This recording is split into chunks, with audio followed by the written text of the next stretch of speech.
Bienvenidos a un nuevo capítulo de Diálogos Ciudadanos sin Pauta, esta vez con don Jorge Atón Palma. ¿Cómo estás, Jorge? Muy bien, muchas gracias por la invitación. Un agrado estar con ustedes acá. Jorge Atón es casado, padre de 3 hijos, cursó estudios de ingeniería en la Universidad Austral, donde se tituló como ingeniero electrónico, posee un posgrado en Administración y Evaluación de Proyectos de la Universidad de Chile, tiene experiencia docente y una destacada trayectoria profesional en el sector de telecomunicaciones y ha sido ejecutivo en diversas compañías del rubro. El 11 de marzo del año 2010 asumió como subsecretario de Telecomunicaciones, desde donde le ha tocado participar directamente en la discusión en torno al proyecto que introduce la televisión digital terrestre en nuestro país, pero que adicionalmente ha estado liderando la agenda digital, cuestión que conversaremos en el día de hoy. En ese contexto ha debido encabezar el área de estrategia digital del gobierno, que desde el año 2012 pasó a integrarse a dicha subsecretaría, uno de cuyos desafíos es mejorar los niveles de conectividad del país. Jorge, sin lugar a dudas han habido grandes transformaciones durante esta administración. Sería bueno que los televidentes pudieran saber y conocer cuáles son ellas en materia de telecomunicaciones. Bueno, lo primero es que nosotros nos tocó asumir en un año muy especial que es el terremoto y obviamente las telecomunicaciones en particular, yo diría que la telefonía móvil tenía una gran sustentabilidad en el tiempo y todo el mundo pensaba que efectivamente teníamos dos grandes redes de telecomunicaciones, las redes fijas, que son la telefonía fija, y las redes móviles. Por lo tanto, la verdad que si fallaba una, estaba la otra. El terremoto nos demostró que efectivamente teníamos falencias graves, hubo un colapso absoluto de las telecomunicaciones y por diversas razones, por infraestructura crítica, por no tener respaldos de energía, por no tener un mantenimiento y una preparación como país respecto a cómo podemos comunicarnos. Y nos dimos cuenta que las telecomunicaciones en general, y todo el mundo se dio cuenta, y ustedes mismos como Senado y como Congreso, se hicieron grandes transformaciones legales de tal manera que tengamos preparada toda una infraestructura. Ese fue un plano de trabajo, ha sido un plano de trabajo muy fuerte, desde partir instalando o incorporando normativa, de que tengamos los respaldos adecuados, tengamos las alternativas de comunicación y que tengamos dos cosas muy importantes. Una son las telecomunicaciones para la gente en general, que al uso normal, llamémosle comunicaciones privadas, y otra cosa son los sistemas de telecomunicaciones que debe tener el Estado para las autoridades, para comunicarse en situaciones de catástrofe. Está claro que las comunicaciones, las telecomunicaciones en general, las redes de telecomunicaciones privadas, por situaciones de saturación, congestión, no pueden ser el medio en que se comuniquen las autoridades que tienen que administrar la emergencia o la situación de catástrofe. Por lo tanto, ahí existió un gran trabajo desde el punto de vista de tener una plataforma de telecomunicaciones sostenible a largo plazo, pero lo más relevante es el trabajo conjunto en el Congreso de hacer una ley de reconstrucción de las telecomunicaciones, que sea una cosa de largo plazo y sea un legado de tal manera que tengamos un sistema absolutamente interconectado y confiable. Esa es la primera parte. Sí, claro, pero en ese sentido hemos tenido avances sustantivos. Este es uno de aquellos que además puede establecer sistemas de alertas tempranas vía las telecomunicaciones. Sería interesante que tú pudieras contarnos de ello. Bueno, son dos cosas. Una es que primero las autoridades, mirado desde el punto de vista del Estado, que las autoridades se puedan comunicar independientemente de las redes si están congestionadas o tienen deficiencia. Tienen que ser redes sostenibles, con respaldos adecuados y con distintas alternativas de comunicación y que además todas las redes sean interoperables. ¿Qué nos sirvió el terremoto? Para darnos cuenta que existe una serie de redes, por ejemplo, a nivel comunal o a nivel provincial o en las regiones, en que está la red del Ministerio de Salud, por ejemplo, carabineros, bomberos, en el mismo gobierno regional, tienen distintos sistemas de telecomunicaciones que son privados, pero no están interconectados, no son interoperables, por lo tanto esa es la primera gran tarea. No están integrados. No están integrados, por lo tanto la verdad que, y lo que nos pasó, o sea, de hecho para el terremoto hubo sectores y zonas donde hubo daños bastante importantes, en que sí hubo comunicaciones, pero no se podían comunicar con el resto, por lo tanto la verdad que es un punto muy importante. La segunda mirada es que tenemos que ver cómo nos comunicamos y cómo le informamos a la población en tiempo real, teniendo toda esta infraestructura tecnológica. Y para eso está el sistema de alerta temprana. Y el sistema de alerta temprana tiene 4 grandes salidas. La primera es usar las mismas redes de los teléfonos móviles o celulares, que es el sistema de alerta temprana, que es muy exitoso en muchos países. Por ejemplo, Japón. En Japón está un poco más atrasado. Yo diría que Israel, por las razones de seguridad interna del país, es uno de los países más avanzados, donde en segundos comunican a la población cualquier evento o cualquier situación de emergencia. Japón está avanzando y de hecho aquí está asociado esto a un cambio en los teléfonos, y en eso estamos en este minuto. La segunda vía de comunicación es en la televisión, de que exista una señal automática, que es lo que se usa en Japón, por ejemplo, automática a los televisores para informar qué es lo que está pasando. Ese fue un avance importante que logramos. En eso estamos trabajando de forma importante, que además con la televisión digital va a traer toda esta incorporación, pero es parte del sistema, que los comuniquemos directamente y salga una información única en las radios, a nivel nacional o en las regiones. Y por último, los sistemas de alerta, que son tú lo conoces mucho mejor como senador de la quinta región, en todo el borde costero, de que haya vías de evacuación y que exista información luminosa, por lo tanto, tener un sistema de información bastante, de alguna forma, respaldado y consistente. Nosotros lo que hemos visto es que efectivamente están las condiciones, se está haciendo ese trabajo, y este es un trabajo no solamente de un gobierno, sino de largo plazo. Uno es el tema de la reconstrucción de las telecomunicaciones, que ahí ha habido un aporte importante. Lo segundo, se ha avanzado también en todos los temas que era un escollo, un obstáculo muy importante, para la que es el tema que hizo relación con las antenas de telefonía. Bueno, que también es un aporte de este gobierno. A ver, nosotros trabajamos en 4 ejes, en realidad, desde el punto de vista, son 4 ejes que definimos y que nos definió el primer día el presidente. Un eje que era todo el tema de la reconstrucción. Entonces dijo, mire, no nos quedemos solamente trabajando en la reconstrucción, porque este gobierno no queremos que sea solamente el gobierno de la reconstrucción. Por lo tanto, aquí hay una mirada a futuro. El segundo eje tenía que ver con lo que nosotros llamamos la competitividad del sector de las telecomunicaciones. Y eso tiene 2 miradas. Una, de que existan más oferentes. Que existan alternativas de más compañías de telecomunicaciones y eso conlleva también la baja de los costos respectivos. Bueno, eso y mejoramiento de las calidades. Cuando hay competencia y hay distintas alternativas que el usuario puede elegir, evidentemente hay una baja de precio. Entonces, en esa dirección se inserta el tema de la ley de antenas. La ley de antenas, ¿qué temas tiene? Muy importante. Una lógica desde el punto de vista económico, que lo discutimos latamente y largamente, además, en las comisiones. La lógica es que se comparten infraestructuras. Chile no es un país que se da el lujo de tener 4 o 5 antenas o torres de antenas, una al lado de la otra, siendo que la verdad con una o con 2 alcanza para todo. O sea, aquí hay un tema que al final estábamos triplicando, cuadriplicando o quintuplicando muchas veces inversiones que la verdad que lo pagamos todo.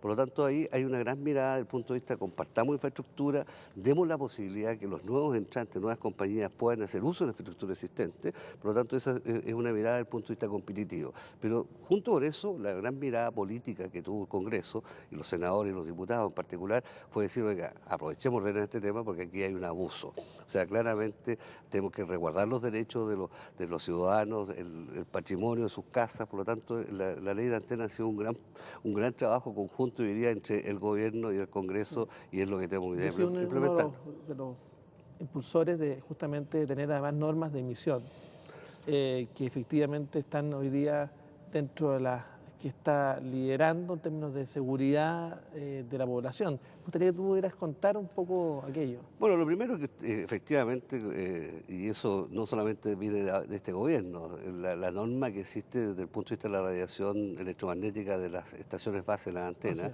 es una de las normas más exigentes a nivel mundial, y eso viene incluso de antes. Ahora, lo que hace la ley es un tema bastante importante, le entrega las facultades al Ministerio de Medio Ambiente, por lo tanto esto es un tratamiento de largo plazo, no es una cosa que sea sectorial. No puede ser el gato cuidando la carnicería, por lo tanto la verdad es que está muy bien pensado, y lo que dice es muy simple, digamos. Primero, que sea bajo la media de los 5 países que tienen las normas más exigentes de la Comunidad Europea, de la OCDE. Por lo tanto, la verdad es que Chile va a tener uno de los estándares más altos del mundo siempre, o sea, es un máximo que nunca puede ser sobrepasado. Por lo tanto, en ese sentido, el llamado en realidad es que Chile tiene protecciones desde el punto de vista de estos estándares, y segundo, además la ley, que es un tema muy importante, puso radios de protección en las zonas sensibles, y eso no es menor, en los colegios, en los hospitales. Por lo tanto hay radios de que no pueden haber antenas más altas a cierta distancia, lo cual está asociado a nivel de potencia. Por lo tanto, la verdad es que estamos resguardados desde el punto de vista de la salud de las personas. Y además logramos incorporar también la participación ciudadana la compensación a la comunidad, Fue importante. la colocalización. De forma importante. Hoy día depende de los ciudadanos, depende de la gente que está impactada directamente, depende de la Junta de Vecinos, depende del Consejo del municipio, de la dirección de obra, depende del Consejo, por lo tanto la verdad que hay una participación Y ciudadana también importante. la mimetización de las Bueno, eso antenas, hay la unos- rebaja en las contribuciones. no, hay muchos temas que son, la verdad, muy ciudadanos en la ley de antena y que mira el tema de competencia. Pero volviendo al tema de la competitividad, el eje competitividad definido en el gobierno, el trabajo fue, por un lado, aumentar la oferta de servicios, que aparezcan más, ahí aparecen los operadores móviles virtuales. Hoy día ven que hay operadores que están desafiando el mercado de forma importante, por lo tanto la gente puede usar. Pero si yo no tengo libertad. Por eso es la otra mirada del lado de los consumidores. Y en ese sentido nosotros, este gobierno y el presidente Piñera nos dio la instrucción precisa de que la competencia tiene que tener dos ejes, oferentes y consumidores. Y ahí aparece la portería numérica, el desbloqueo de teléfono, el fin de los contratos de amarre.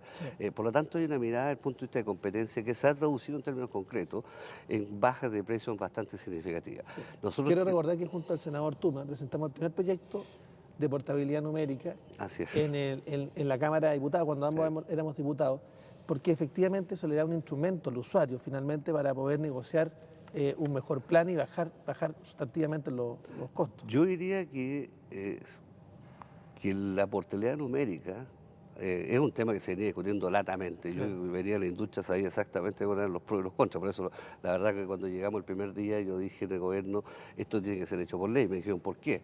Porque efectivamente, si no obligamos, no se iba a hacer nunca. Y venían comisiones y comisiones y comisiones, hacía como 5 o 10 años. Por lo tanto, la verdad es que en ese sentido tuvimos un apoyo transversal. Fue una de las leyes que se aprobó de forma unánime, más rápida dentro del Congreso. Y yo te diría que el punto de vista del resultado fue una cosa súper emblemática. Le trajo un dinamismo a la industria, un empoderamiento del usuario de forma importante. La verdad que creo que ha sido una de las cosas que va a permanecer en el largo plazo. Pero quiero cerrar Claro. el capítulo del tema de competitividad para que la gente entienda a dónde vamos. Lo que nosotros estamos buscando es que exista una competencia plena entre todas las plataformas tecnológicas, que no haya diferencia entre telefonía fija ni telefonía móvil, lo que el presidente le llamó todo Chile llamada local. Eso significa que tenemos que terminar las asimetrías entre las distintas redes y sistemas y compañías, terminar con los famosos cargos de acceso, que en términos concretos significa que la gente de repente tiene tarifas on-net, que llama dentro de la compañía y cuando de repente tiene un plan y llama a otra compañía se encuentra una sorpresa que le cuesta 100 pesos o 150 pesos. Bajar los precios de prepago. Por lo tanto, ese nivel de competitividad, lo que nosotros andamos buscando es muy simple. Primero, que no haya ninguna diferencia cuando yo llamo de un teléfono local a un teléfono que esté en Santiago, esté en Punta Arenas, se termina la larga distancia nacional de telefonía fija, que no haya diferencia de precio cuando yo llamo directamente un teléfono dentro de una red a otra red o cuando yo llamo un teléfono fijo a un teléfono móvil. Y que además se desaparezcan los famosos multicarriers, los códigos y tenga llamada local, que ya lo hicimos en Valparaíso, por ejemplo, en varias regiones. Fuera región piloto. Fuera región piloto, y que hubo una baja sustancial de los precios de las llamadas locales. En el fondo queremos que exista una sola forma de comunicarse en que yo marco directamente el número, independientemente sea fijo o móvil, y todo a precio de Jorge, es llamada local. importante que para que la gente dimensione este cambio profundo. ¿Cuánto costaba una llamada de la región de Valparaíso a Santiago y cuánto cuesta hoy día? Que este es un tema importante. ¿Cuánto va a costar cuando esté plenamente operativo el sistema? Bueno, hoy día si nosotros vemos, por ejemplo, tomamos el caso de la región de Valparaíso, había llamadas que eran de una calle a la otra al frente de llamada a larga distancia, y esas llamadas en promedio costaban entre 30 y 40 pesos dentro de la región. Lo mismo pasa en la región de Concepción, en la región del Biobío, la región de los lagos y los ríos, que se llama ahora, y varias otras regiones. Por ejemplo, una llamada entre San Antonio y Valparaíso costaba alrededor de 30 pesos, hoy día cuesta 5 pesos. Por lo tanto, la verdad, y lo mismo queremos que el costo que hay hoy día de una llamada de un teléfono fijo que va a Santiago debe estar de unos 50 pesos, eso baje al paquete de minutos locales y por lo tanto en promedio debe costar más de 5 pesos. Eso es un gran cambio, no solamente para la gente de Valparaíso, hay que llevar esto a las regiones más extremas, por lo tanto es un cambio muy importante. Y esa ley fue aprobada ayer, ¿no? Exactamente, la aprobamos en el transcurso de esta semana y esto va a ser un proyecto emblemático que va a cambiar el paradigma de las telecomunicaciones porque de alguna manera va a volver a a usarse finalmente el teléfono fijo, que hoy día está siendo desplazado fundamentalmente por la gran cantidad de teléfonos celulares que hoy día existen en nuestro país. Y somos uno de los países con más teléfonos celulares per cápita en el mundo. Bueno, lo que queremos en el fondo es una gran competitividad de todas las plataformas. No podemos darnos el lujo como Chile de tener una infraestructura de telecomunicaciones fija que esté sin uso. Yo planteaba en el Congreso la semana pasada que más del 70% de los teléfonos fijos están bloqueados para llamar a celulares. Lo cual es una aberración. Por lo tanto, esto yo siempre pongo el ejemplo. Esto es como tener un taxi y andar paseando por el centro de la ciudad buscando pasajeros con la llave, las puertas con llave. Entonces, es una cosa ilógica. Bueno, eso es un gran cambio desde el punto de vista de las telecomunicaciones. Ese es el segundo eje. El tercer eje apunta entonces, para que repasemos. El primer eje, reconstrucción. Reconstrucción de las telecomunicaciones. Segundo, competitividad. ¿El tercero? El tercer eje apunta a reformar la institucionalidad y darle mucho más sentido a una lógica de futuro. Primero, la creación de la Superintendencia de Telecomunicaciones. Eso está en proceso. Y estamos encabezando acá el esfuerzo en la Comisión de Transportes del Senado y Telecomunicaciones, básicamente porque creemos que Chile no puede quedar al margen, fundamentalmente de tener con este nivel intensivo de telecomunicaciones una superintendencia que en definitiva permita a los usuarios fiscalizar que los servicios se presten de forma adecuada y de calidad. Aquí son dos temas muy importantes. Uno es la superintendencia. Chile es uno de los países, o sea, uno de los pocos países. Creo que son 2 o 3 países a nivel latinoamericano y europeo que no exista un organismo, una institucionalidad desde el punto de vista de supervisión de las telecomunicaciones. No hay recursos. Yo lo veo como Subtel. Nosotros estamos dedicados a las políticas públicas desde el punto de vista de desarrollo de las telecomunicaciones y todos estos cambios que estamos haciendo. Pero por otro lado tenemos que estar fiscalizando y la verdad que no tenemos recursos. De hecho, en las regiones hay un CEREMI que es de transporte y telecomunicaciones, 90% del tiempo dedicado a transporte, ustedes lo conocen mucho mejor que yo. Por la tarde, la verdad que somos el pariente pobre del tema. No hay oficinas comerciales o plataformas donde la gente vaya a reclamar, no tenemos call center, instrumentos tenemos para 10 equipos, siendo que en realidad se requiere instrumentos en todo lo largo de Chile para fiscalizar todo el tema. Hay un tema no menor, por ejemplo, fiscalizar el espectro, la frecuencia, el uso ilegal de las frecuencias, no tanto por las radios, porque todo el mundo asocia esto a las radios, pero hoy día hay grandes empresas que hacen uso de frecuencias sin pagar los derechos. Por lo tanto, hay una pérdida del punto de vista país. Por lo tanto, es muy relevante tener la superintendencia. Lo segundo entonces, ¿qué hacemos con la subsecretaría? Y aquí hay un tema muy importante y un anuncio que la mirada del presidente fue decir, mire, a ver, ¿qué es lo que es telecomunicaciones? Telecomunicaciones es la plataforma, y engancho con el tercer punto que está asociado a la agenda digital. Es la plataforma. Entonces, lo que hicimos fue hacer una agenda digital de largo plazo que tiene varios ejes. El primer eje, y en términos concretos, es decir, el primer eje es la cobertura, cómo nos preocupamos de la cobertura. El segundo eje tiene que ver con la inclusión digital, cómo resolvemos el tema de inclusión digital. Y el tercer eje tiene que ver son ejes más sectoriales, cómo incorporamos la inclusión digital a la microempresa, a los procesos, cómo se incorporan las tecnologías de la información a los procesos en general.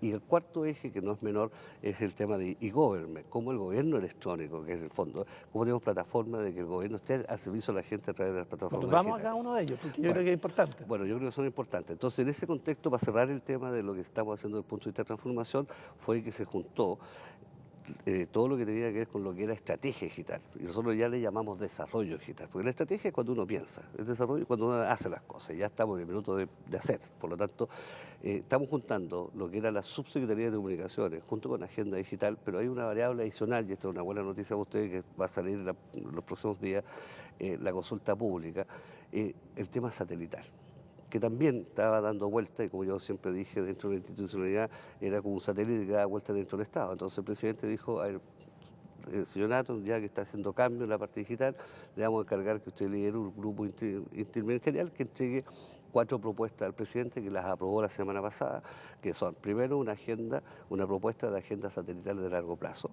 una propuesta de institucionalidad que cambie desde el punto de vista de cómo se ordena el tema satelital y el tema espacial dentro de esta nueva institucionalidad. Por lo tanto, en términos concretos, se me está quedando un punto muy importante, ¿qué vamos a hacer con el satélite orbital? ¿Cómo sigue el programa de un satélite orbital? Y segundo, cómo se define y cuál es la propuesta para un satélite de telecomunicaciones y en particular para cubrir todas las zonas aisladas. Eso se entregó al presidente, ya fue aprobado, por lo tanto la próxima semana nosotros hacemos una consulta pública respecto a esta agenda espacial, espacial satelital, y por lo tanto, cerrado ese tema, vamos a presentar dos proyectos de ley que reformula completamente la agenda, todo el tema digital, todo el tema de telecomunicaciones, de lo que fuera la superintendencia de telecomunicaciones y todo el tema espacial, de tal manera que vamos a ingresar esos proyectos de ley al Congreso, pero independientemente de eso, vamos a hacer los decretos y tener una estructura institucional que se preocupe de estas tres variables. O sea, en el fondo estamos dejando una estructura y un plan de trabajo para seguir avanzando en la plataforma de telecomunicaciones, de lo que es la parte reglamentaria y normativa, en la plataforma de estrategia e inclusión digital y en la plataforma satelital espacial. Espectacular. Sí. ¿Por qué Vamos a la agenda digital. Vamos a la agenda digital, porque yo creo que hoy día tuvimos lanzamientos unos meses atrás respecto de esta agenda digital que de alguna manera marca el rumbo para los próximos 8 años. Y me gustaría que tú nos indicaras cómo vamos y hacia dónde va Chile en materia de telecomunicaciones. Bueno, primero, la agenda digital yo te dije que tenía grandes, en resumen, digamos, tiene muchas más variables, pero las principales variables están asociadas con la cobertura.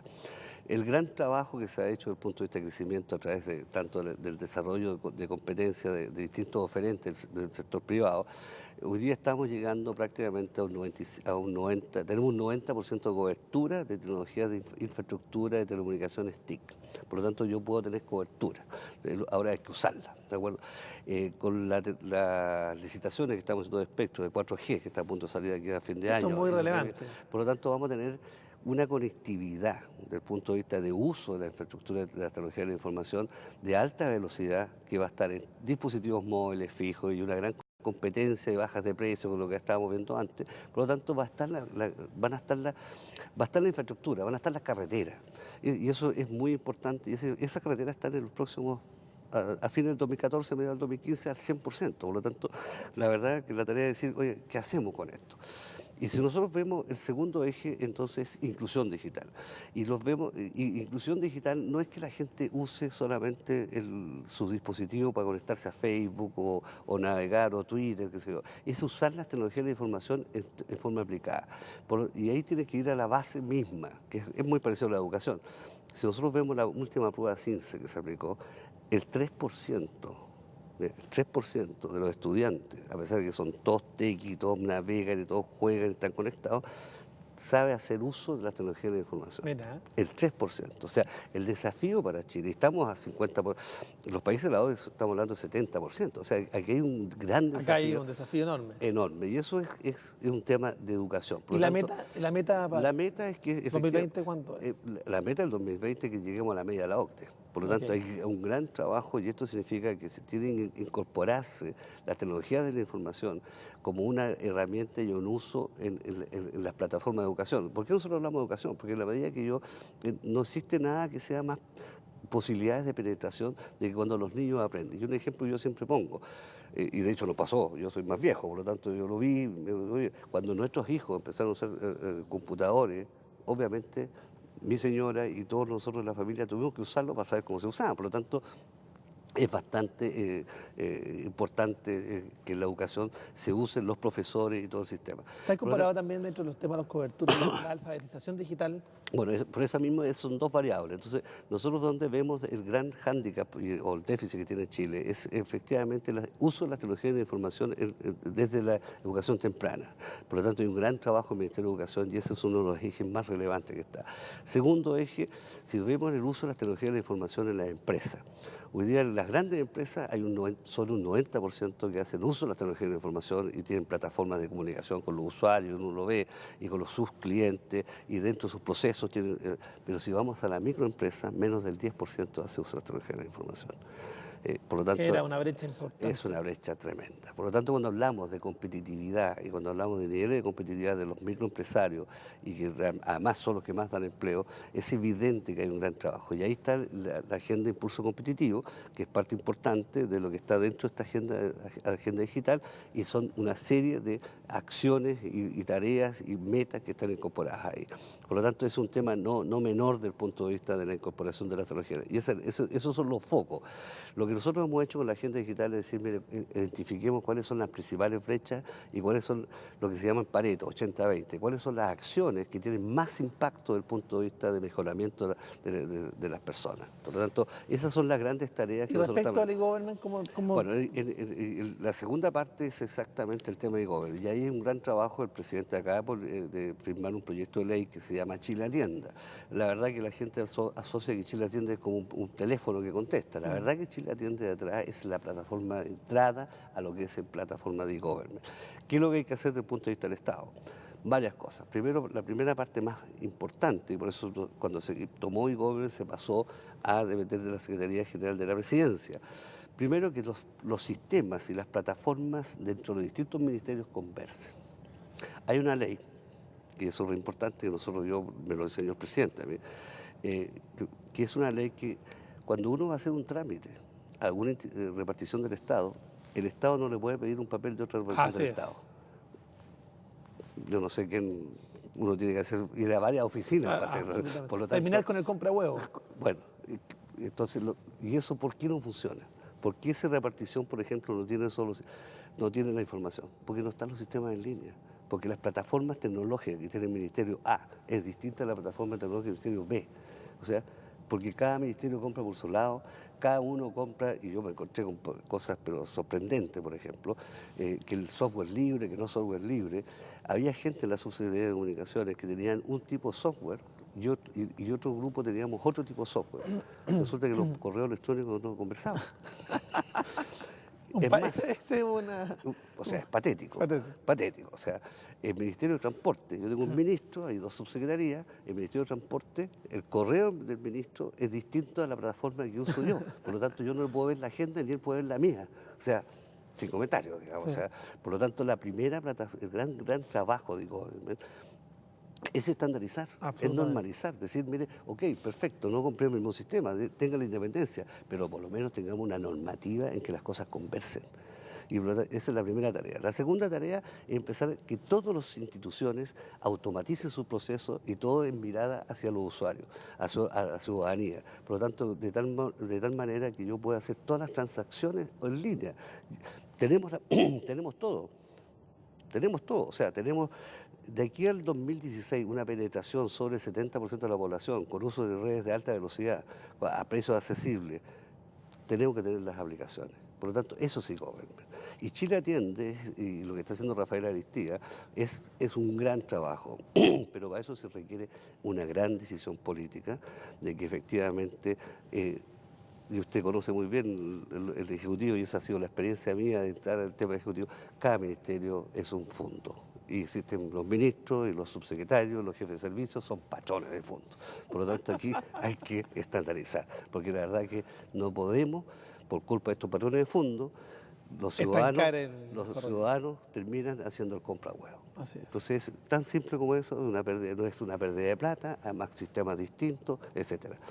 Y todo lo que venga con el tema de salud, y el impacto que tiene en las plataformas, desde el punto de vista de la agenda digital, en las plataformas de exigencia. Entonces, cuando uno me pregunta qué es lo que es la agenda digital, es una serie de tareas definidas y que son responsabilidades de cada uno de los ministros, y la agenda digital lo que hace es un checklist de ir cumpliendo las metas, y eso va a un Consejo de Ministros y un presidente. Entonces, a la medida que el presidente vaya chequeando que esas metas se van cumpliendo, va haciendo la exigencia a cada uno de estos patrones de fondo de que cumplan esas tareas. Yo quiero agradecer porque efectivamente estamos en un cambio de paradigma en materia de telecomunicaciones.